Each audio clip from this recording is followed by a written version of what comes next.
Well, first we apologize for the technical difficulties we've had, but I'm here with Bernetta Killens, who is an MSW and LCSW.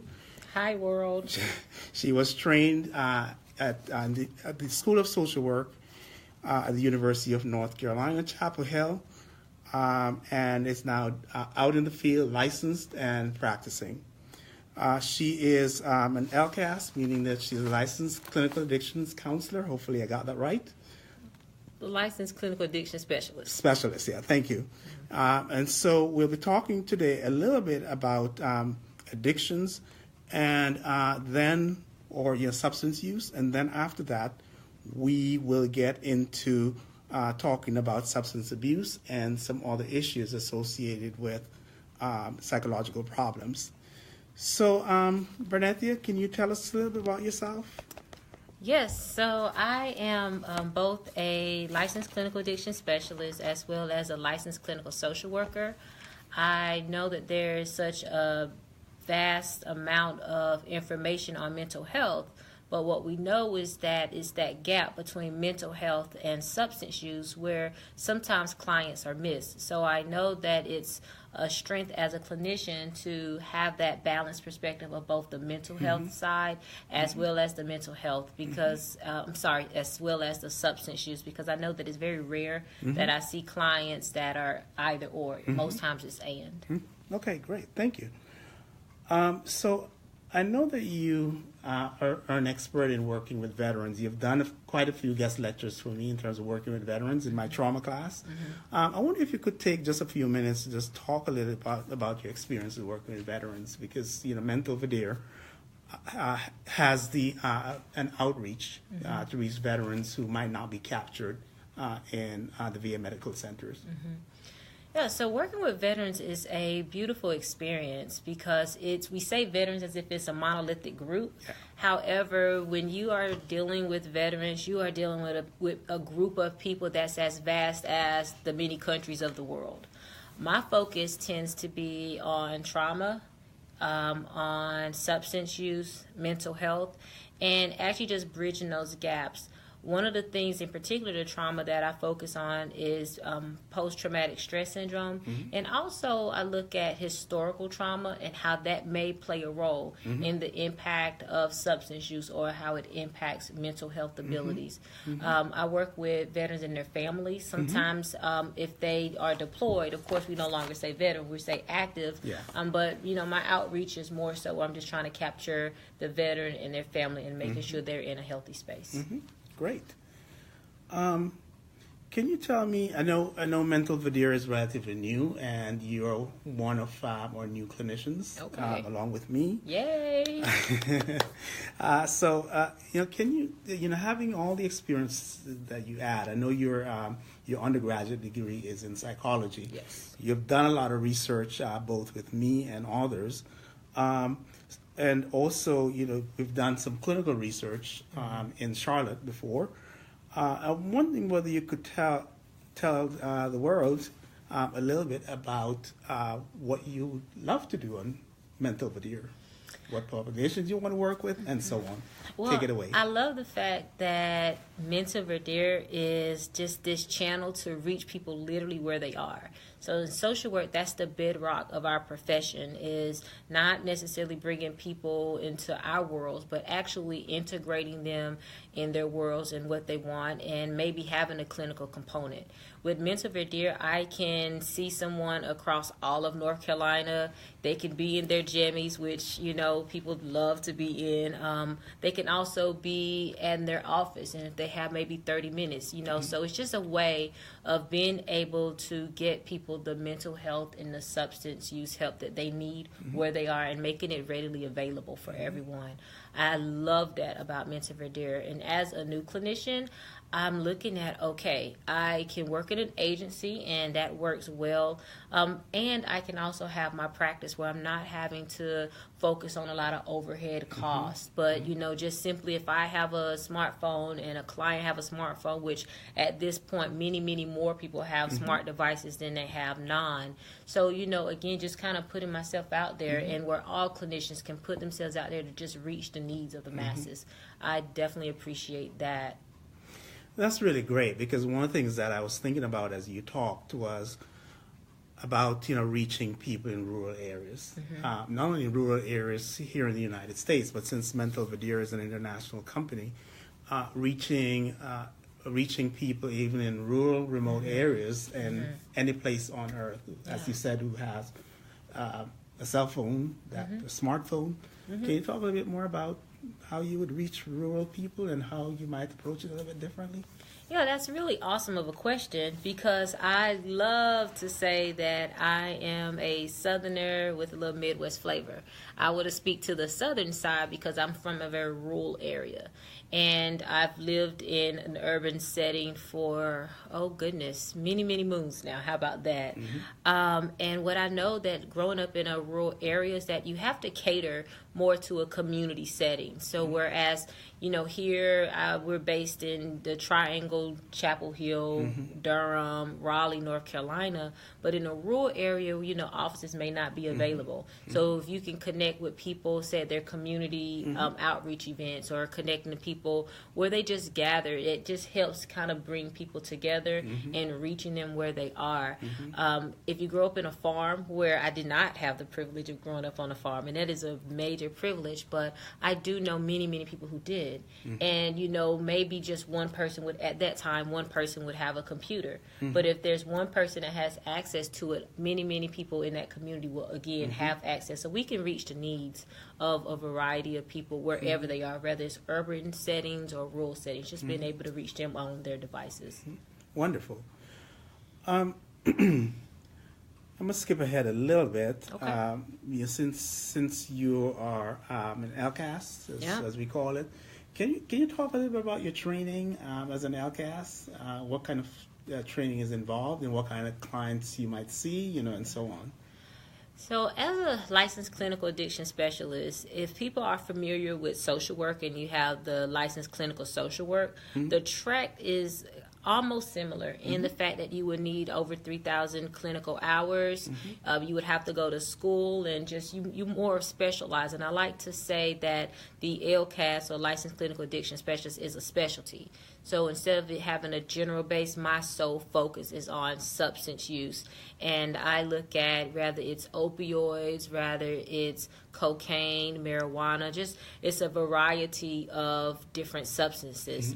Also, one thing that people tend to not know as much when it comes to LCAS is that, we think substances, but with addictions, there's also the behavioral side of addiction. So also I treat people who may be living with gambling addiction, if they are addicted to, and here's one that kind of, I know my ladies may laugh at this, but if there may be an addiction to shopping, it's still that addictive behavior and how it may have negative consequences for you, your family, and your environment. So I tend to focus on that. But going back to your question, there's 3,000 clinical hours in a clinical setting, and that setting could be in an intensive outpatient unit. It could be outpatient. It could be in a community setting, an agency setting. Once you get those clinical hours, and after you take those courses, you have to pass our exam. So with social work, it's the National Social Work Board. Many people may be familiar with medical doctors, how they have to pass their boards. But with LCAS, you also have to pass a board. And once you pass your board, you get your clinical hours, you are considered successful. You are officially LCAS. Wonderful. So you kind of touched on this a little bit, but I wonder if you could expand somewhat on what kind of clients you reach. You did mention probably gambling and shopping. All these are, of course, addictions. Sex addiction. Yeah, that's a real one. Yeah. So can you just enlighten me, because I'm not an LCAS, and the people who are probably watching this video, about who you treat. So to answer that question, I actually have to kind of go back a little bit and just say, what is addiction? Addiction can be many things to many people. The way that, and I look at it and how the profession looks at it is if it is negatively impacting you in at least 11 categories. I'm not going to bore everyone with the 11 categories, but the people who come see me are family members who are concerned about their loved ones. I see people who say, you know what, I can't necessarily say I'm addicted, but I know that I take pills prescribed to me by my doctor, but I know I take a little bit more than what I should, and now I'm kind of having troubles with getting my prescriptions filled. I also see people who, you know what, I meant to just drink one drink, I blacked out, and I'm having too many blackout moments. I tend to see both women and men, and I see a growing number of younger adults because they're now, I think the general public is becoming more aware of what is addiction and not basing an addiction on what stereotypes may come to your mind as to what a person living in addiction looks like. So I see a variety of people in a variety of settings, but there's one thread that unites everyone, and that's that people who come to me, they are trying to get help. They want to be better. And sometimes people have a little more insight on, where they are in their lives. Maybe they may not have as much insight. And what I mean by that, some people can say, you know what, I recognize that I have an addiction to a variety of things or one thing. Some people may say, I don't have an addiction. I don't identify as an addict, if you want to use that term. But I definitely see that I need a different type of skill. Like if I'm stressed, the first thing I want to do is go home and take a drink. Maybe I may need another skill that gives me the same stress reliever, but I'm not using alcohol and I'm not having so many negative consequences. So why people come see me is a variety of reasons, but ultimately people just want to get help. They want to work towards better. So I know I'm putting all the talking on you, and towards the It's end okay. we'll probably have some back and forth, Okay. but I'm going to hit you with a few more questions if Go that's for okay it. with you. I'm game. All right. The world is game. Facebook world. So, one of the things that's been in the news is the rampant use, as you mentioned before, of prescription drugs, and people coming into substance dependence or abuse or whatever you want to call it through prescription drugs. Yeah. And that, when I was growing up, I grew up in Jamaica, so ganja was a big drug. Okay. Yeah. Not anymore. No, so- the ganja is still used Yeah, it's still heavily, used. but it's not the negative stigma. Exactly. Yeah. Exactly. For So, some. yeah. So just tell us a little bit more about that. So let me kind of separate it, and I know I spend a lot of times clarifying, but when it comes to the public, I know that in our world we may speak a different language. I want to make sure that we're all using the same terms. When a doctor prescribes something for you, I trust that that medical provider knows your personal identifying needs. And so with that being said, I registered that your doctor may say take X pill at this time for X length of time. And people are doing that. What tends to happen when it comes to prescription drugs, or more people would say opioids, is that the brain actually does what it's supposed to do when it comes to these powerful drugs. The brain is going to say, hey, there's an issue, let's say, for instance, chronic pain. There's an issue, we're going to respond to the opioid. Well, after a while, the brain does what it's supposed to do, and it's going to develop what we call tolerance, meaning that it's going to require more of that particular dosage of medicine to get the brain to release the information needed to say, hey, your body is at a state of equilibrium or at balance. What's happening now is where we're seeing not that people are doing things maliciously, where I'm just going to just take things well over what's prescribed, is that after a while the body has developed such tolerance that, pharmaceuticals can't keep up. Yeah. And so it becomes expensive. Doctors can't prescribe but such a dosage, and yet the needs are not met. And so people are using a variety of means to get their needs met. Unfortunately, one of the more common ones to get their needs met in terms of opioid use is heroin. And heroin is nothing new. And I tell people, because in this state of crisis, there's this, oh my goodness, this is new, da da da. And what I tell people is, it may be new for a grand scale, but in many, many communities, heroin was going on in the 30s and the 40s and the 50s and the 60s. One thing that was once concerned was we have active military coming back over, and is this going to be a heroin crisis? We saw that it wasn't necessarily a crisis. It was just a very small percentage that needed the addiction treatment and was able to get it. Now it is on a larger scale. And what we're seeing is that if we can help people to not go to heroin but get their needs met in terms of pharmacology, in terms of psychotherapy, in terms of connection, in terms of treating trauma, which I know you are the expert in, then we can actually circumvent that. Okay. And so I tell people that it's not an issue where people are just abusing a system. It's an issue where the system isn't understanding the power of these drugs and what people are going to do to get their needs met, because chronic pain and other things are just as real. And so my role as a clinician is to not judge. My role is to simply say, no matter what your entry point into addiction is, there isn't an entry point where you can't get help. Yeah. And that's what we serve in, is serving in that gap. And along those lines, since you brought it up in terms of help, I was wondering, you know, I hear about people going into inpatient settings versus outpatient settings. How's that determination made? Awesome. Oh, Michael, you are asking some great questions. I love it. I love it. Okay, my dear people, now we're going to talk clinical for just a moment.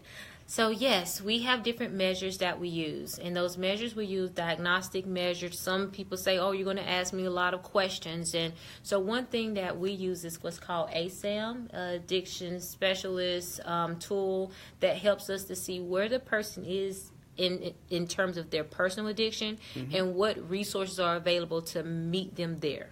A common mistake that the public has is if there's an individual who may be living in addiction, the first thing is, oh, they need rehab. Well, in our field, we say before sending a person into rehab, or how the public say, just an intensive inpatient treatment, first we want to start with the lowest level of care. The lowest level of care is, you may go to your provider and you may see your provider once a week. You may see, I know many groups are known like a community group, if it's NA or AA or whatever the group, and those are just two examples. Well, if we see that a person isn't responding to treatment, and not that AA or NA are treatments, it's just different types of groups, that's that lower level of care. If people are not responding, then we say as clinicians, okay, you may need some additional supports. So that's when we build it up. So you first start at the lowest level of care and then you build up. We may say, okay, well, so for you to respond to treatment, we may need to up the dosage, what we call intensive outpatient treatment, or IOP, that may be a more commonly used term. Intensive outpatient treatment is where a person is still remaining outpatient, still in their community, still being able to be connected with their community resources, and what they're able to do is be seen 3 times a week for 3 hours per session. A lot of people respond to that, is you're getting the group support that you need. You're also getting the individual treatment with the provider. So that's our intensive outpatient reach. So three times a week with the group, once a week with individual session. Now let's just say a person isn't responding to that, or they may need some additional supports. Then that's when we start looking at intensive inpatient treatment. And there's a variety of treatments throughout, the world actually. So what we do is just, again, start where people are and go from there. And the thing that I also love to dispel myths, the thing that I say is that when members are in inpatient treatment, we also as clinicians have to treat the home environment. Because if we're not, what we're doing is we're removing people from their communities and saying, if you can just go somewhere else and get treated, you'll come back well. But then when we put them back into their communities, we may see that there's some environmental factors that's causing people to, experience, or what we call being triggered to do substances. So our goal ultimately is to meet people where they are and treat them accordingly. So one of the things that, we've been talking quite a bit here, and one of the things that we want to encourage, since we have an expert in our midst, is for people in the audience to ask whatever questions you want. Okay. If questions come up, I will just fade into the back and let Bernetti actually answer those. So please bring the questions on. I'm prepared. She's very well prepared. Yeah, talk to me, people. So I'm going to get off script a little bit because, Okay. like you, I'm a clinician. I'm a clinical psychologist, and I work in a more private setting. Now, one of the things I hear, particularly I work with adolescents, Okay. and you hear more things with adolescents than other groups, is that individuals are like snorting things I've never heard of. Oh, wow. Well, Okay. I might know the drug, Okay. but the snorting is really new to me. Okay. So what is the snorting? Can you say a little bit more about what's going on here? So this is one of those things that I would actually have to have clarification on. People there's many routes of transmission, as we like to say. So rather people are doing things nasally, rather they are doing things orally, or rather they're doing things intravenously. And we also have where people are, in terms of intravenous use, they're doing things under the skin, what we call muscling. So there's many ways of doing substances. I know that huffing is a big thing when it comes to adolescents. Huffing is where there may be substances put inside of a bag, and adolescents inhale it. There are many different drugs that people are inhaling, so I don't know which one.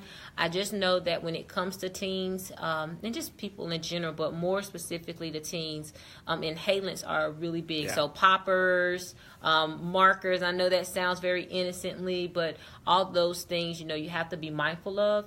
And one way that I tell people to kind of do a little slight screening is asking people how are their breathing doing. Okay. So you use a term that I've heard my teenagers use, but I'm not exactly certain everyone understands it. Poppers. Poppers. Can you say more what that is, or? So poppers are it's a drug. And I know, it's a drug. But poppers are a drug that can be used many ways. The way that I tell people is that since they are used different ways, it's dealing with people that inhale, and it can be used at different entry points of the body that have a different orifice. So, just understanding how the individual that you're talking to is using it. So if there's an entry point in the body, the popper can be used. Okay, got you. So I want to double back just slightly. And that is, we talked a little bit about mental veneer and how mental veneer can reach people in different corners of the globe. Yes. One of the things I'm wondering is, because I've not heard about this much, is, how would you transport the treatment that you do in the physical clinic through mental veneer, through a secure videos or video conferencing? If I understand that correctly, all the information that is shared is confidential. Sure. So, like we're doing a teleconference. This is through Facebook, but if doing mental veneer, that information is solely between the client and the clinician, Yes. and it is kept through our interface. And all of that is confidential. The clients have to sign a confidential statement saying that when we do treatment, it is directly one-on-one. So we're not saying a hangout session with your buddies and we're passing the phone around, because then we're not able to protect your own information. So everything is confidential. It just would be like the office, except that it's no walls, no boundaries. Exactly. And no walls, no boundaries, no time. Yeah, there's no problems. Yeah. And I say that in a laughing way, because one of the major barriers to treatment is how to treat people and getting them there. And I say, don't worry about getting to us. We can find you. Just link in, log in, connect. So, I'm going to move a little bit from treatment, which is unusual for me as a clinical psychologist, because we're trained, and even clinical social workers, we train to treat. Yes. What about prevention?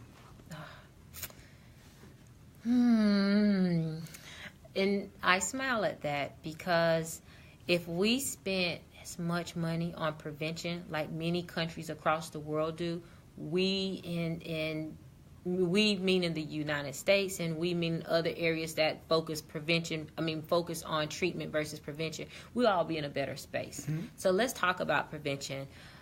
When it comes to addiction, it's not the fault of one entity. So if I see many parents come to me and their first question is, what did I do to cause this? And the first thing I say is, there isn't anything you did. There may be some many factors in the environment and the person's genetic makeup, and some of the decisions that the individual themselves are making, that just kind of come together and flips that switch on genetically, and the person works towards addiction. In terms of prevention, I always use my favorite word. My favorite word is validation. Validation is when people are in an environment where they are feeling that they are being positively validated. What they're doing is, the things that we're doing are positively affecting their self-esteem. They're positively affecting the things that their interactions with people one-on-one. If we can validate people in a successful, healthy manner, I think that's actually one part of prevention that we're not speaking on. Another means of prevention is that, in terms of what people have access to. I don't speak in the medical realm because I want to remain within my scope of practice. But in terms of the medical field, if we use things instead of pharmaceuticals, but maybe other types of preventions, like, let's say, and here's a cool one, yoga.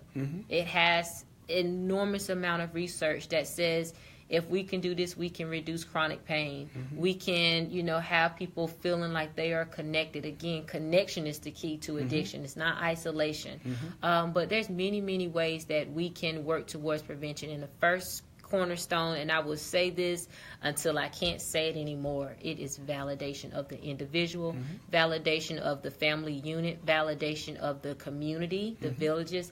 Whatever way that people identify their support systems are, let's validate that, and we can build up from there. Wonderful. Thank you.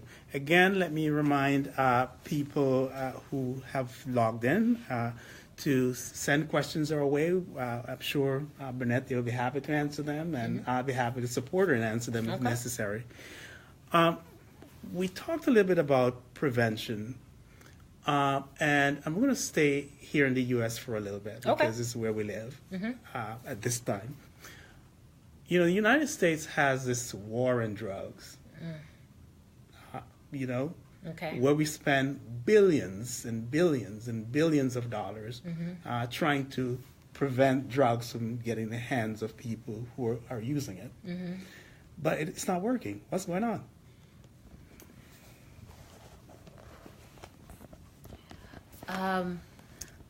When it comes to the war on drugs, I always look at what are people doing that's right. There are other countries that have decriminalized all drugs. And what they have seen in the decriminalization of drugs and the connection to people of community resources is that the drug use did not go away, but it significantly decreased. I'm not going to mention those different countries because you said focus in the United States. For now. What the research has shown is that when we put more of our money into community development, when we put our money more towards education, when it comes to employment, when it comes to making sure that people have the ability to connect to mental health care providers, to medical providers, we see that drug use has greatly reduced in those areas. One area of, it's not necessarily prevention, but I like to use the word, and this is a word that many fields use, is harm reduction. So in terms of intravenous drug use, when we have needle exchange programs, we see that intravenous drug use is decreased, and then B, we see that the spread of sexually transmitted diseases are decreased. That in and of itself is the preventive side of treating addiction. So when we spend our money as a society on prevention, again, I'm going to advocate for decriminalization because it shines the light in areas that are dark. It shines light on areas of dark. And let me say this one thing to all of my beautiful people out there in the world. When we talk about decriminalization, we're not saying that children should have access to drugs. We're not saying that it is just the wild, wild west. What we're saying is that people who are using drugs need to be used in safe spaces and have access to clinicians. When children see that, wait a minute, this isn't the cool thing to do, because, I mean, it's like, I'm not going to go get a bottle of water to rebel. Water is already there, you know. And so it just shines a light, and it allows people to have these healthy conversations so that prevention can take place. You know, that's really interesting, and I'm gonna ask you to name some countries, because, you know, we're international. But one of the things that I almost always say when I'm teaching my graduate students about, I don't get into the nitty gritty like you do, because that's not my area. But because I work with trauma, substance abuse is almost always there. Yes. But one of the things that I noted growing up in Jamaica many years ago was that alcohol was not criminalized. Yeah. But no child drank it. Yeah. Jamaica looks, so I hope that people heard that. So Jamaica looks just like the Netherlands look in terms of, since it's the total decriminalization of drugs, the use, I mean, again, it's not the absence of so many other things, but the use of intravenous drugs like opioids right now in the United States, marijuana, cocaine, all of that has drastically seen it, like literally by half. And what your experience of Jamaica has seen is that when it's no longer the stigma, it's not so cool. You know, when it's no longer the stigma, people have conversations, people seek help. And here's the thing, people have this well, it's more of a stereotype that if you do one drug, you become automatically addicted. That's not the case. More people that use substances are able to either do a harm reduction approach or just stop automatically. It's the few percentage of people, very few percentage, that leads into what people, you know, the stereotypes that come to their minds. And, you know, I don't need to remind everyone what those stereotypes are. Those are the people that we're seeking. Those are the people, that small, minute part that, I mean, I know it's major in terms of opioids, but that small percentage of people who are, we call it severe in our world. They go from mild, moderate to severe. Those severe people, when you decriminalize, or it's kind of more of a relaxed space, those are the ones that we can treat. Those are the ones who we can see, well, everybody else is okay, we need to give you some additional supports, and making those supports readily available. That's how prevention works. That's how decriminalization works. And that's how we keep our communities and our children and just all the people we care about safer. So you brought up a couple of things that really kind of jogged my memory.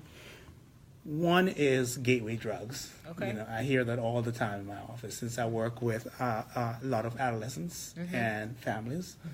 I often hear people say, "Well, my child is smoking cigarettes. Next thing is cocaine, heroin." Okay. It goes on and on and on. Okay. What would you tell clients like mine? You kind of touched on it, but if you could just talk a little more about that. A gateway drug is any drug, any substance that a person has access to. When it comes to our profession, we look at it through many different lenses. One lens we use is what we call the disease model. Now, my professional and my clinical model is that I use maybe disease model as well as other things. But I'm going to just speak specifically right now to disease model. In a disease model, genetically, if you're introduced to a chemical, that gene flips on, and that's just something you have to work towards your entire life. Kind of like having, for instance, high blood pressure or diabetes is something that can be treated. With proper treatment, proper exercise, you can live a healthy, balanced life. It's something you always have to be mindful of. So I look at it through that lens. But in terms of gateway, rather it's alcohol, rather it's tobacco, rather it is cocaine, whatever whatever a person has access to and their environment makes that conducive to Okay. using. That is the gateway drug. Okay. One drug that we know is actually more addictive than anything is A, nicotine, and B, sugar. If you look at majority of the things that, here in the United States that we eat, sugar is in it. Yeah. We see people that, have literal withdrawals from sugar. So again, is sugar a gateway drugs to tobacco or cocaine? And I always use that because it helps people to kind of reorient themselves into how they're looking at substances and the people who are using them. Good point. One of the things I wanted to touch on with that, you mentioned nicotine, and nowadays, everywhere I go, people have these e-cig things and Yeah. blowing up huge balls of smoke or vapor. Can you talk a little bit more about that? Because I'm assuming much of that has nicotine in it. Yes. Yeah. Michael, you have given me the opportunity to talk to the people about something that I'm really passionate about. What I tell people is to always, always, always look at where the research is. If you're not a researcher and you just say, hey, let me Google because Google can help you start a good research line, look at the history of the tobacco companies. And Big Tobacco, and again, I tell people to fact check me, do not have a history of saying, let me just help people to not get as sick.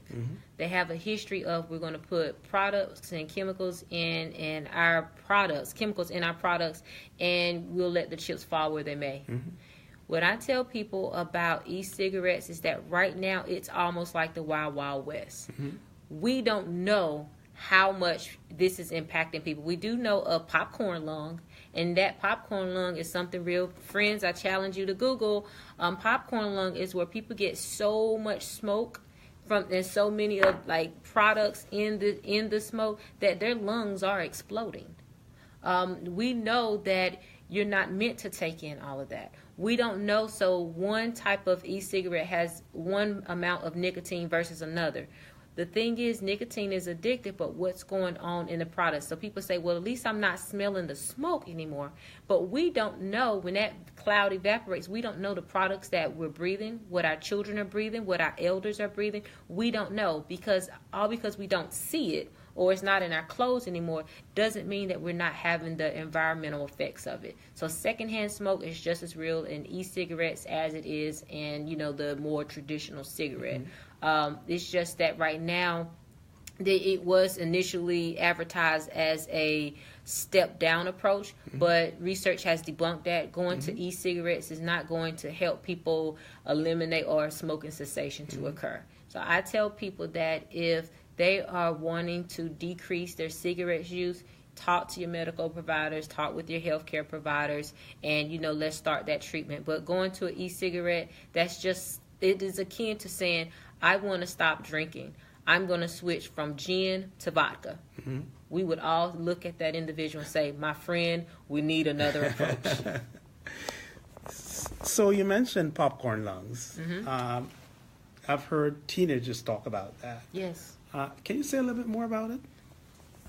So it's a medical problem that happens, and I think people are more traditionally used to a black lung looks like and everything, but our lungs have these little air sacs, and I'm trying not to be really, really clinical, but let's just say your lungs are used to filter out smoke, right? And they have these mechanisms on it.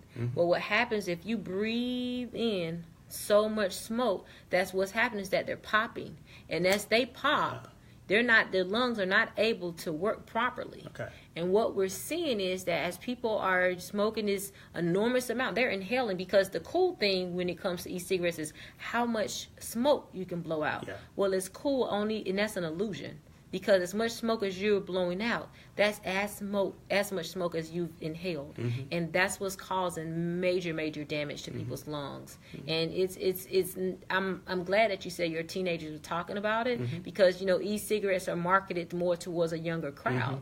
It's good that they know about it, and I say it's very imperative for us to get the word out. So you mentioned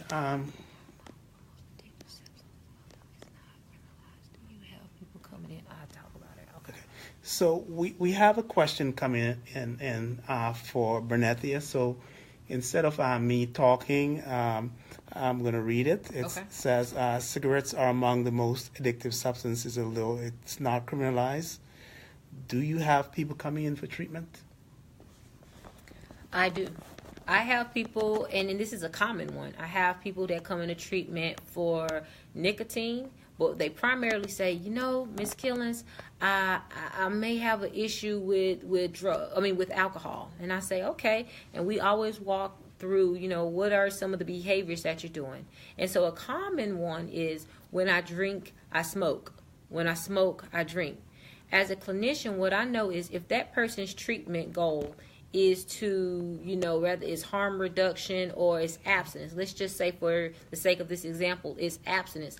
I cannot ethically just treat for alcohol. Mm-hmm. I have to ethically also treat for nicotine because I know one is causing the other. Mm-hmm. And what we know is that nicotine is just as addictive as heroin and opioids ever dared to be. Mm-hmm. So I always tell people that when it comes to cigarettes, if that's your goal, and I always say, what's the goal of the client? Because at the end of the day, my role as a clinician is to partner with you. My goal and my role is never to tell you what you should and shouldn't do with your life.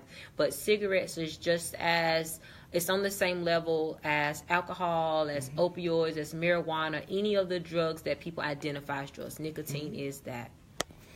Well, we thank the person who asked the questions, and we encourage you to keep asking more. We have quite a few more minutes to go, so we'd be delighted to try to answer those questions. Weren't we talking about nicotine? We talk about everything else, but you mentioned nicotine, Yeah. and nobody talks about it. Yeah.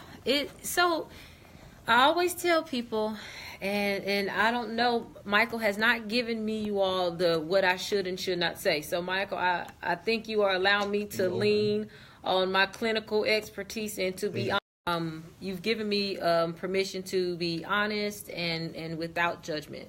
So I always tell people when it comes to substances, you have to follow money of research and how our legislation, how our government looks at it. Mm-hmm. At one time, marijuana was a Schedule 1 drug, which means it's on the same level as, for instance, as opioids. And I'm just using opioids because it is a Schedule 1, but how it's used. Can you say more about a Schedule 1 drug, what that means? Thank you. I knew you was going to ask me that. So if you look at the FDA, the FDA has a classification system of drugs. Mm-hmm. Schedule 1 would be considered like I'm not going to use the worst drug, but the one that's most controlled, okay? And then Schedule 2 is least control, Schedule 1 is least control. And what they're saying in terms of control is that a Schedule 1 is going to have a higher risk for addiction and have more of a negative consequence for an individual that's not under medical care. Mm-hmm. So at one time, marijuana was considered, and LSD and marijuana were considered, LSD is still considered that, but marijuana was considered a Schedule 1 drug because at that time, policy said that, there's populations that's using marijuana. And that population we do not like. We don't identify them as a part of we Americans. And so since they are using, and that was, of course, a stereotype, but since they are using it, we're going to schedule this way, and what we're going to say is that people no longer have access to that. Well, nicotine and big tobacco has always had the money to persuade research.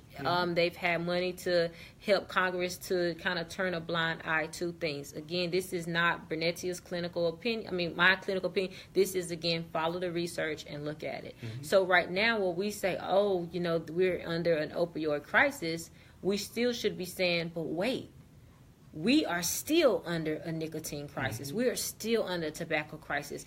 I would actually argue that nicotine and tobacco is worse because now maybe, so for instance, I'm from a rural area, my grandfather dipped snuff. I never tried snuff or tobacco, but now I know what's marketed to me are e-cigarettes. My grandfather, he's passed, but he'll look at an e-cigarette and say, "What is that? Get that out of my mouth. Get that out of here." So I understand that what it is, the tactics have been changed, but it's still the same thing. It's tobacco, and it's harmful. It still causes cancer. So why aren't we asking the questions of, if this we know causes cancer, why isn't it a Schedule I drug? Why do we have access to it? So I tell people that's a good question for the person out there who submitted that question. I think that's a point where people can advocate for. Alcohol, you have to be 21 in the United States. Nicotine and tobacco, you only have to be 18. I think that's a great point for people to advocate if they deem that important. Wonderful. Well, again, we invite people to ask questions. There's one that just came in from one of our viewers, and that is, I hear people are snorting gasoline also. How do you address that? So when it comes to things that people are inhaling, that can be gasoline, that can be, I remember the aerosol sprays. I don't know if they still have that, but back in the day it was the aerosol sprays.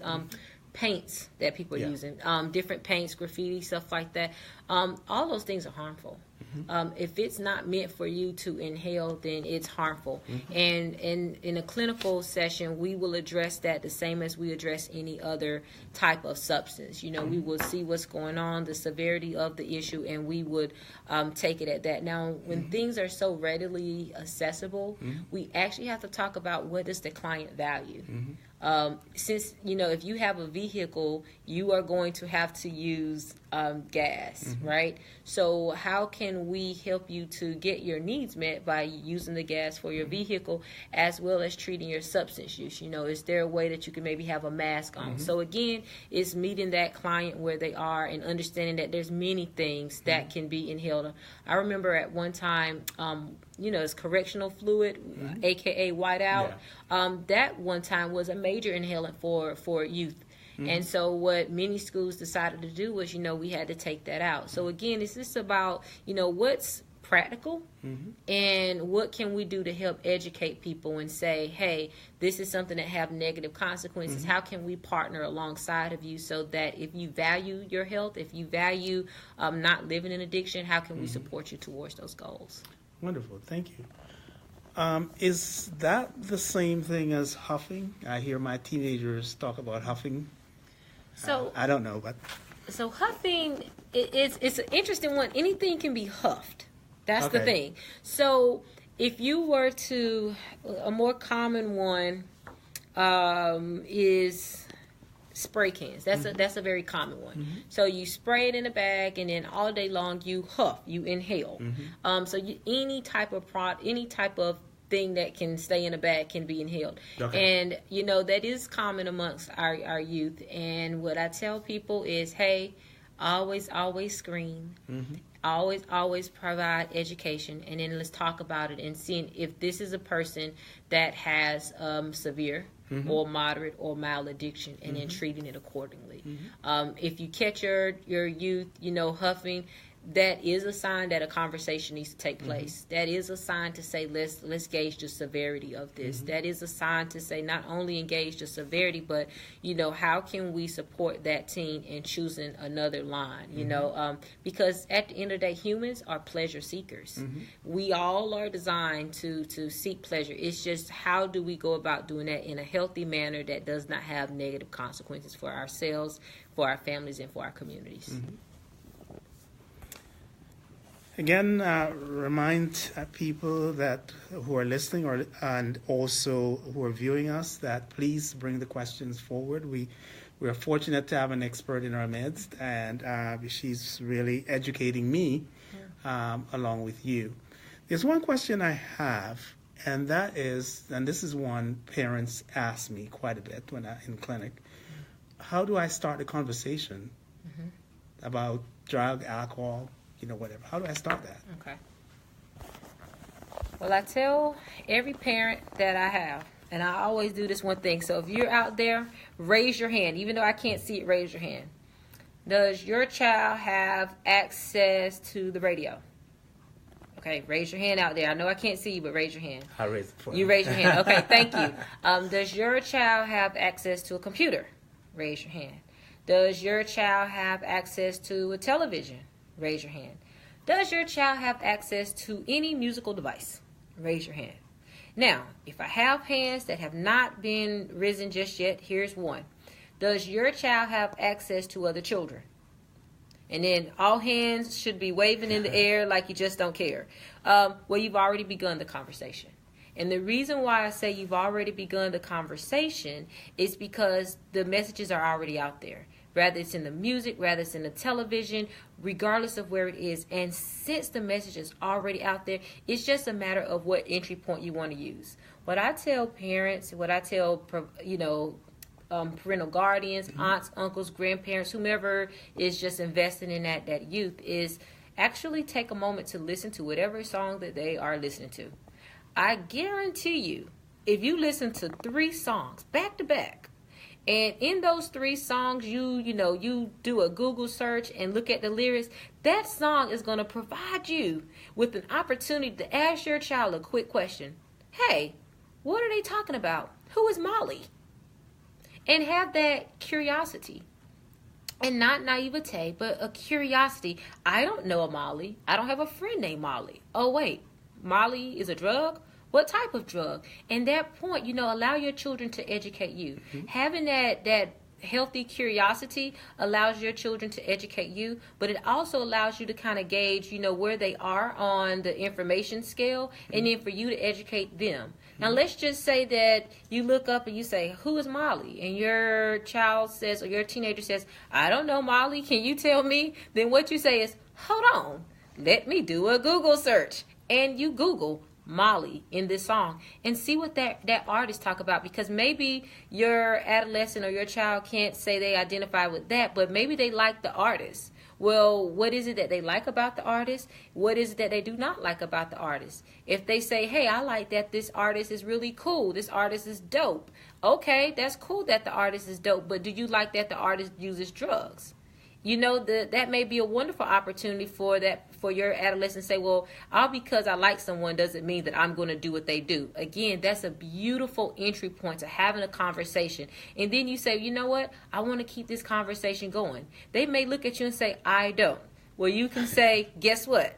We won't have to, but the music will continue. And again, it's just having that conversation. I use music because that's kind of universal. Mm-hmm. But if there's a television show that the person that your adolescent or your child like, again, use every opportunity. And here's an oldie but goodie, my friends. Oldie, tried and true. I heard such and such child did this. What do you think about that? It doesn't matter if you heard such and such child. Did you make up a common name? Michael is a common boy name. Elizabeth is a common girl name. Elizabeth did this. What do you think about that? Michael did this. What do you think about that? Again, just having these entry points that parents know that it's safe, it's okay. And if your child doesn't want to have a conversation right then, that's okay. Just let them know that you're there. You want to keep asking questions, and we're going to keep asking questions. So after a while, it starts to normalize. Mom isn't crazy. Dad is an office rocker. They are simply just trying to have a conversation and communicate with me. Mm-hmm. And that's okay. Wonderful. For a parent of adolescents, that really helps. What is Molly? So Molly is what they call a designer drug. So that is ecstasy, MDA. Mm-hmm. And so it's a hallucinogen, and it creates different feelings. It allows, and I don't know how technical you want me to go, so I'm not going to go but so technical, but it allows endorphins to be released in the brain. And those endorphins are designed to make you feel good and all those wonderful things. So it's what they call a feeling drug, because it just makes you feel really, really good inside. Mm-hmm. But that's the flip side. The downside, because every drug has, you're going to build up, and then you're going to come down. Mm-hmm. So the downside is that, you're feeling superbly drained because you don't have the endorphin and serotonin levels in your brain. You're feeling super dehydrated. That's the reason why many people go into cardiac arrest off of ecstasy because they're dehydrated, their bodies and hearts are speeding up. So there's many negative components to ecstasy. So yeah, it is kind of cool in the different entertainment industry, but I think that it's also a good opportunity to talk with your teens, your adolescents, even your college students about, what are their thoughts about Molly? What are their thoughts about X or ecstasy? And just giving them the information or allowing them to inform you of ways that they do not use, or as long as they know the consequences of it. Well, thank you very much. Let's see, do we have any questions here? And if we don't, please keep them coming. One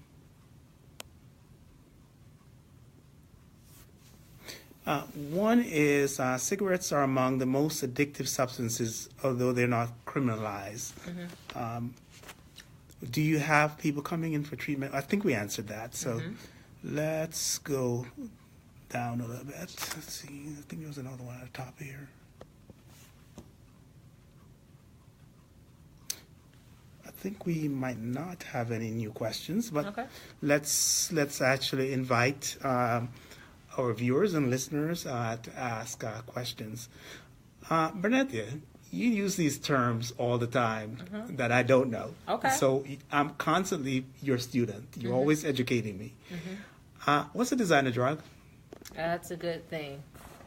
So I hope that you all just saw Michael use what is called that curiosity. So parents, friends, aunts, uncles, grandparents out there, when it's talking about relating to that person that's your guardian, that's exactly how you do it. That happy curiosity. What are designer drugs?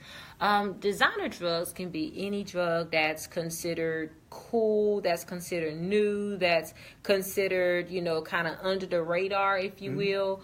And the thing about it, so I'm going to use MDA, Molly, ecstasy. The thing about it, what makes them so designer is that they're actually designed. So they're not from nature. So like opioids or heroin comes from the poppy plant. Marijuana comes from the marijuana leaf. Cocaine comes from coca. The thing about designer drugs is that they actually are designed. And it's really tough for, FDA and law enforcement to kind of stay on top of, the different distributors, because they change one molecular structure to the drug, then, is it really a drug? I don't know. Fentanyl is another type of thing that people, synthetic marijuana is another type of, designer drugs. And so one thing that I tell people, instead of figuring out, like, is this designer or not, think on it in terms of think of it in terms of what people are comfortable with. If this is something new, like crocodile, if that's something new to you, you go and, you ask a provider, or you just do a quick Google search and see, what is this? Have you heard of it? I remember many years ago, I say maybe in 2010, it was, and I was living in a different region, but there was this thing called black tar heroin. And we was like, what is that? And I learned it wasn't a designer drug. It was just a different take on an old drug. So whether it's designer or not, you just really want to stick with what is it, what does it do to the body, and if this is an issue that you or family members having, how to connect to a provider.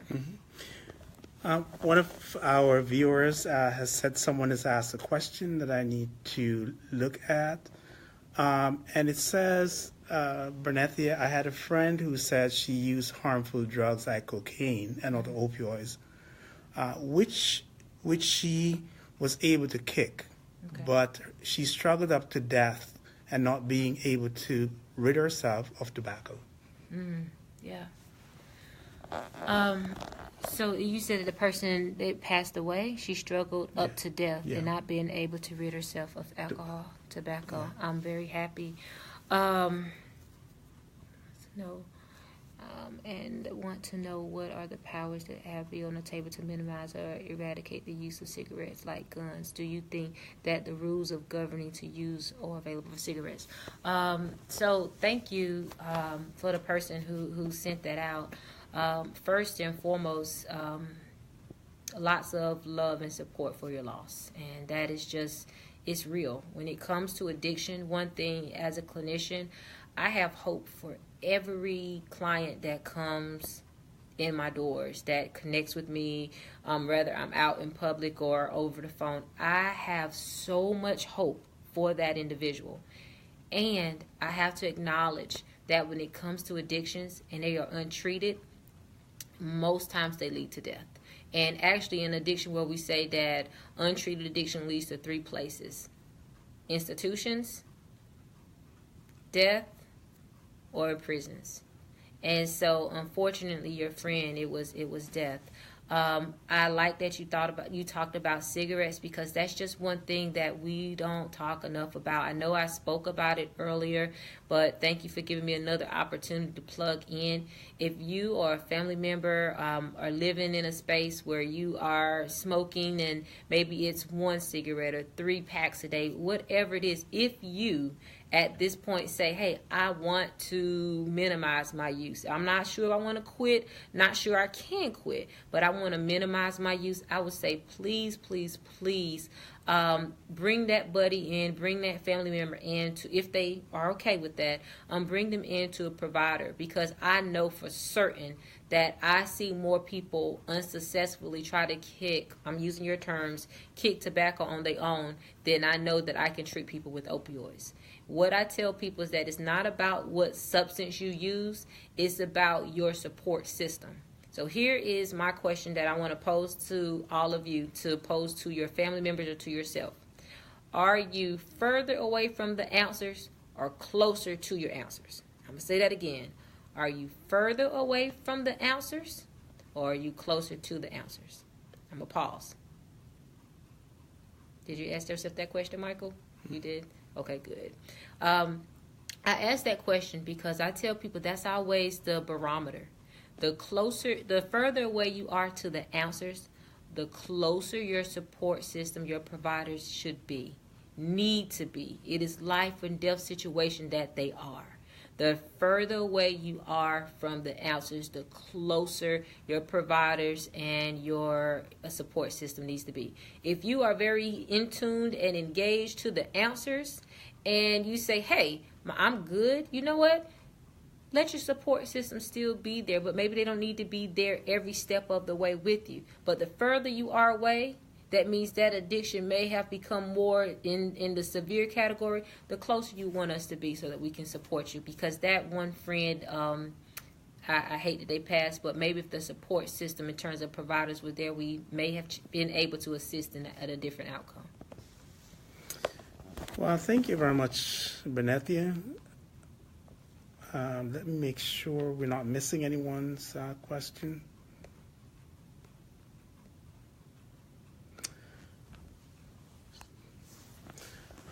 All right, so you have been kind enough to be doing a lot of talking, and I haven't done much. So what we're going to do for the next 40 minutes that we have or so, or 37 minutes to be exact, is going to talk a little bit about substance use and mental health.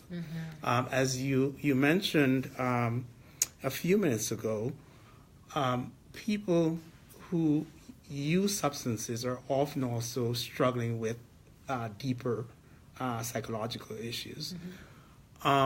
So, for example, the last Facebook Live we did, we talked a little about trauma. Just about every single person that I've worked with, and I've been in this business for over 20 years, just about every single person who has struggled with trauma ends up using some kind of substance. Usually, people are in so much pain, emotional, sometimes even physical pain, that they want to kind of dull. Can you say a little bit more about that? I like to say that addiction is the absence of meaningful connection, is the absence of knowing how to cope with various types of trauma, and it's the absence of being in a supportive environment that's validating. And I say that because you're right. You know, we as humans, we are taught that, you know, if something comes, you know, block. Well, sometimes that blocking mechanism is substance. because I want to, in your words, dull the pain. I want to escape. I can't deal with this. I hear it all the time. I'm over it. I'm done. And the reality is that the more people are done and over it without healthy coping skills, the more substances are just totally readily available. And what they don't know is that they're trading one issue for another. But I'll tell you this, I've never met one individual who come in seeking treatment from me for both either mental health or substance use. I've never met an individual that said, I started drugs with the thought of becoming an addict. Mm-hmm. I've never met one. What I normally hear is, I'm in pain. I don't know what to do. No one was there for me. And so in treating both that trauma and treating substance use, I think the collaboration of connection is what really is that sweet spot, and we're able to kind of do some good work. Wonderful. I think we have a new question.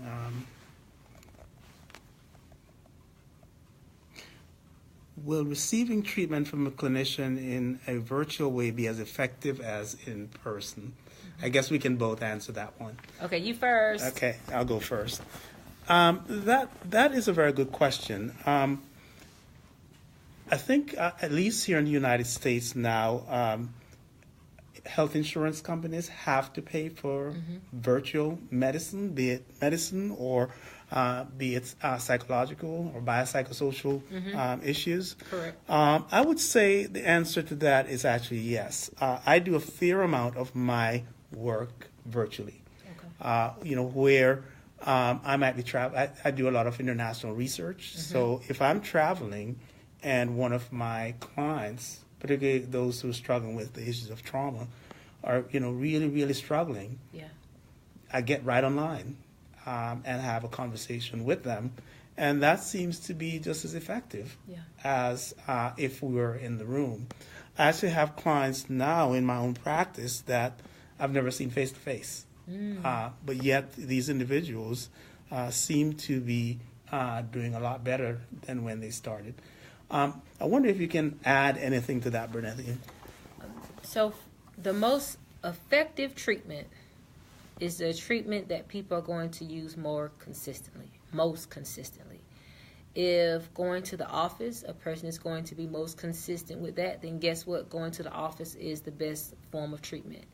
If treatment is, I need you right now at such and such time, I don't know where I'm going to be, but I'm going to have my phone with me and I can just step to a private space for X amount of time, then again, that's going to be most effective. So treatment that people are going to show up most consistently, that's the best level of practice. That's just being where people are.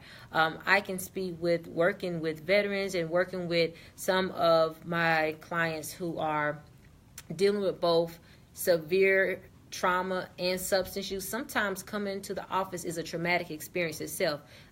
Maybe that's taken in public transportation and they've had an experience with being in public environments. Maybe it's, I've dealt with, I'm one person, well, not one, but a type of client that comes to my mind is if this is a woman and she's experienced sexual assault from a male counterpart, going to an office where she's going to encounter men, that's actually more traumatic for her than just seeing me online or let's meet it in another space. So again, as a clinician, my role is to treat. As healthcare providers, all of us take that oath that's to do no harm. So doing no harm is being where clients can receive treatment most accessibly, and being where we're able to meet with them. So that's honestly my best answer. Mm-hmm. Well, wonderful. Absolutely. And one point that I'd like to add to that is the fact that it's privacy. Yeah. In clinics here, it's not like, when I was actually in Switzerland, and I noticed that mental health clinics were in the mall, and people were walking in and out. It was like a shopping experience. Exactly. And no one... Actually, the one who was blinking was me, the psychologist. Yeah. And that is because you're here in the United States, we kind of hide our clinics behind the trees. It actually kind of, in a way, not all the way, but it kind of, in a way, enables stigma. I need to and I don't. I'm hesitant to say that in a sense that I don't think that going to an office is stigmatizing, but I can see how, like you said, in Switzerland, mental health is so accessible that if I can go pick up a shirt and I can see a provider because people may not know what I'm going through, but this clinician may be able to help me. Versus here, I need to make sure that my insurance can cover it. I need to make sure that I have transportation or I have child care or a variety of issues. Wherein, with Mental Verdure, it's I have no issues. I can simply just show up when that scheduled appointment is. I just think that's groundbreaking in and of itself, and that's just perfect. Wonderful. Let's see, do we have any other questions?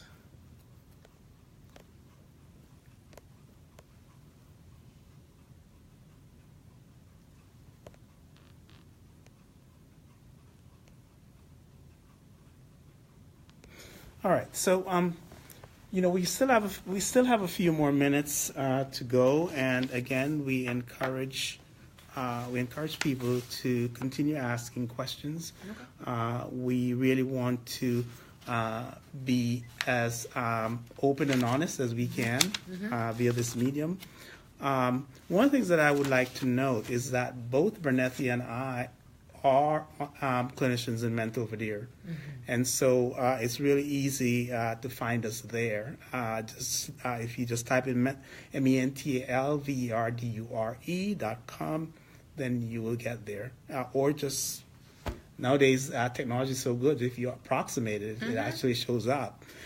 But at Mental Verdure, we really, really focus on accessibility, as you just mentioned before.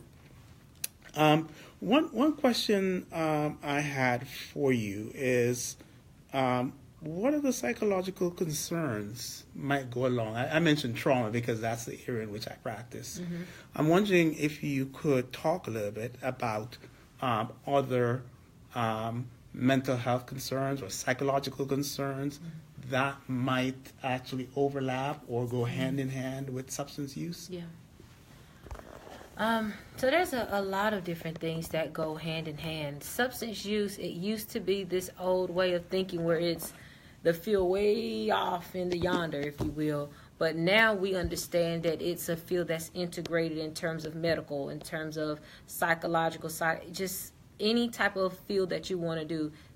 Addiction is right there. So one of the more common areas that I see is substance use and sexual violence. A person who's experienced a sexual assault, and regardless of how they identify that sexual assault, but I see it. I see it with people who are experiencing, we used to use the term domestic violence, but I'm just going to get real clinical and show off my abilities to adapt. Intimate partner violence. Yeah. That tends to have one. And intimate partner violence, that's on both ends. The person who uses violence and the person who's experienced violence. That's one of those ones that duality is very common in substance use. Another one, and there's so many where I get where sex addiction and substance use parallel. And let me kind of clarify a little bit about sex addiction. A lot of times people look at porn and they say, oh, it's harmless. I don't have an opinion on if it's harmless or harmful. That's not for me to call. I think that entertainment, as all things, should be used in moderation in healthy spaces. But one thing that I have seen is that when people they go more towards a level of addiction when it comes to porn, then it's the different levels of substances that they use. And there's a variety of reasons for that, but that's one. When it comes to schizophrenia, and there's a big body of research that goes out there, but schizophrenia and nicotine use is almost correlational. They have not made that correlation, but what we notice is that if we have a person who's on the schizophrenia spectrum, it's rare to see where they didn't smoke than to say that they do. And that says a lot. Now, I hope that I'm not confusing anyone out there to say that if you smoke, you are going to start displaying issues with schizophrenia. That's not how that works. What I am saying is that people who are living with schizophrenia also many of them uses nicotine cigarettes. There's a variety of issues when it comes to substance use. I know early childhood trauma is one of the main indicators of substance use disorder. So I can go on and on about it, but what I tell people is that substance use disorder is that discipline that just it's a catch-all discipline. You know, it goes beyond class, it goes beyond ethnicity, it goes beyond nationality, it goes beyond race, it goes beyond education.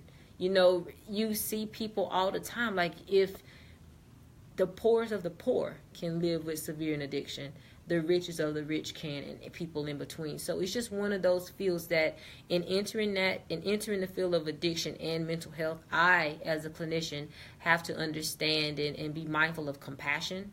I have to have empathy, and I have to know that I don't know about that individual's life story. What I know is what they tell me, and what they tell me, we can go from there and begin treatment. What about depression? Oh, that's a big one. Yeah. Why didn't I say that? Well, I'm here to remind you. Thank you. Because you know, a lot of my my clients who are depressed actually engage quite a bit, not just substance in general, but particularly in alcohol, with alcohol, which, as far as I know, is a depressant. Can you comment on that a bit? And see, that's why Michael is Michael. He's the expert. Thank you for that. So every drug has a different impact. So, for instance, cocaine is a stimulant, means that it increases metabolism, it increases, just heightened sensibility. Whereas alcohol and heroin, they are depressants. And which means that you're going to feel down, and it is designed to depress the system. And so when it comes to depression, a lot of times I have clients, again, I have a mental health licensure, the LCSW, and a substance use license, the LCAS. I have someone that come to see me, and they will say, I'm having a hard time focusing. I'm having a hard time caring about the things that I used to care about. I'm having a hard time just maintaining connection. I'm having a hard time just a lot of times just feeling motivated. And so I ask a qualifying question or a screener question. Well, when you have this hard time, what are some of the behaviors that you're doing? How are you making yourself feel better? Some of the answers are, I just drink a glass of wine and I'm fine. Okay, that is not to say not say that you have an issue with addiction. Some would say, well, I intended to drink a glass of wine. I woke up and the bottle was empty. Okay, that's something for us to consider. I have people that say, you know what, I just have a shot of whatever and I go to sleep and I wake up and I do the same thing. I'm mentioning these different examples because when it comes to depression, a lot of times we can say, that person is depressed, or we may discount the depression and say, I don't know why that person is living in addiction. But most times we don't say that. We say, I don't know why that person is an alcoholic, or that's just my drunk uncle, my drunk blah blah blah, and we don't treat the depression. So in terms of clinical use, it is always best advice and the best evidence-based practice to treat both mental health and substance at the same time, simultaneously.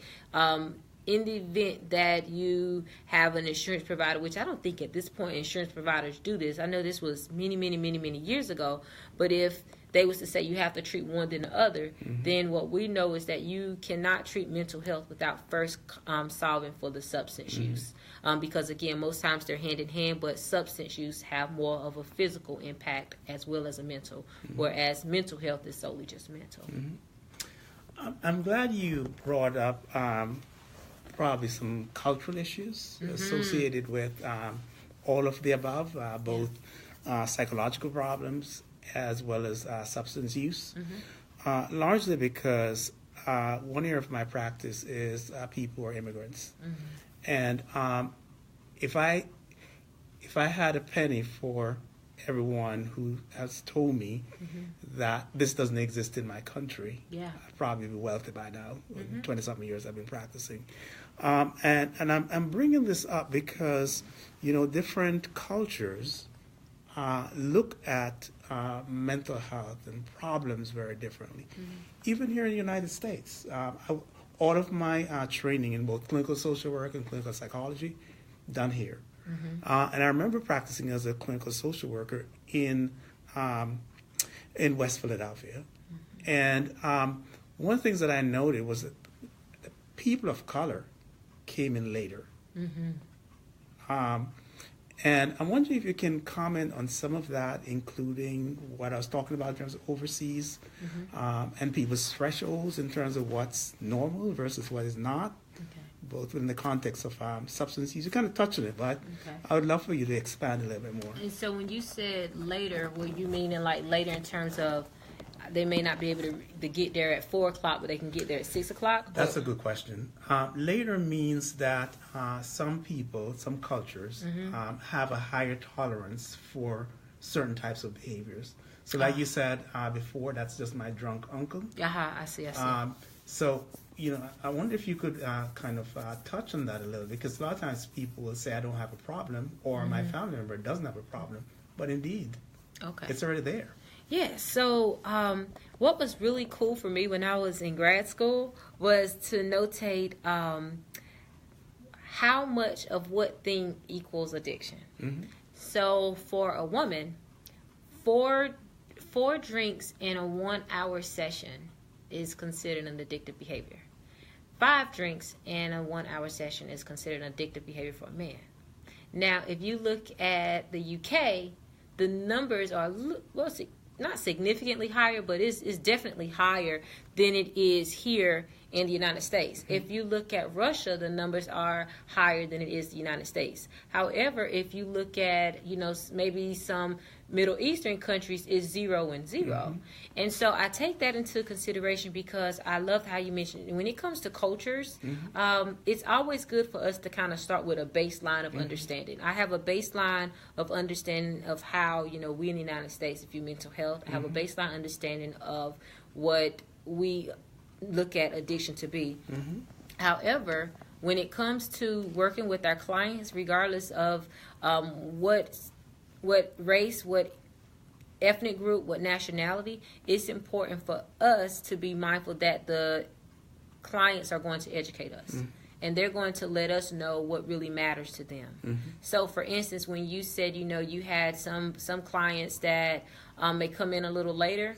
So I know that several of my clients that come that's not from the United States, or if you're from my area of Robinson County, you come in later because you know what? You're not going to have that standard 9 to 5. Or you may have the 9 to 5, but you have to pick up the kids, get them situated, and then you can come. So later hours actually work better for those types of clients who have those types of needs. When it comes to different cultures, I actually ask the client, and I'm okay with that. I ask the client, this is my understanding, and this is what our measures tell me about where you are, and this is kind of the treatment that I would recommend. Tell me what your thoughts are. How do you see this? What language are you using? And or if I don't ask what language are they using, but I ask them to tell me how they see the diagnosis of what I have. And when they tell me, we can kind of collaborate on it. I'm always mindful of this one example. I had a elder, and I'm saying elder, so this particular person is African American elder and was 70 at the time. And the elder said, my get up and go done gone and went. And at first I was like, your get up and go done gone and went. And at first I laughed it off and I said, well, where did it go? And, and so the person was like, it get up and gone and went. And so I asked, I said, are you talking about your motivation? No. I go and I'm motivated and everything. And I said, well, what do you mean when you say your get up and go done gone and went? And that individual said, I just used to have a whole bunch more pep in my step. That person's were a whole bunch more pep in my step. And I used to get excited when the grandkids came. And now I don't. I mean, I'm happy to see them, but I'm more so happy where they go. And as we talked and I actually listened and I asked more exploratory questions, what I was hearing is that this person was depressed. And they weren't using language of depression. They wasn't using language that, I was taught. But I had to slow down enough to, again, ask those questions and see where were they going, and then kind of do a translation and make sure that I understand. And then, again, ask them, is my understanding correct? I think that's the bedrock of any healthy type of relationship with a provider, just for clarification. I have a client who is a recent immigrant. And the client has such trepidation of where they're going to come to see me because I'm a woman. And in their culture, the man is supposed to lead. And I actually have to acknowledge that. And so in our session, I said, how is this for you? I'm a woman, and I know that in this country I'm here, I can help, but how is it for you speaking to me about things that may be more intimate? How can we negotiate that space? And if this is something you cannot do you want me to refer you to a male counterpart? And so for me, it wasn't that it was disrespectful of that client to inform me of their needs, but it was me being respectful of that client's needs. And ultimately, the client was like, well, let's give this a shot. And let's see. And I took that as a high honor. It's a high honor for a client to, we call it in the field, hire you. That means take the shot. Let's do a few sessions. Because what it showed is that even though they have cultural norms, they're willing to seek the help. And if I'm, able to press pause on my cultural values and allow the client to lead, then we can do some really good work together. Wonderful.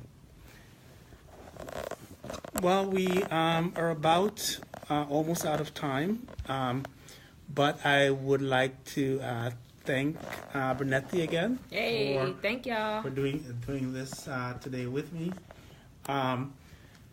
One note that you made, Bernetti, that I think is a good place to end on is you were talking about accessibility of services, which so you're talking about someone either in a rural area or even an urban area, putting kids away and so on. That's really important because sometimes people can't come in because of all these responsibilities. And one of the things that our online services do is to make that accessible. So thank you again, for doing this, and thank you everyone for listening in and watching. We hope to see you again on another Mental Vadir Facebook Live. Thank you very much.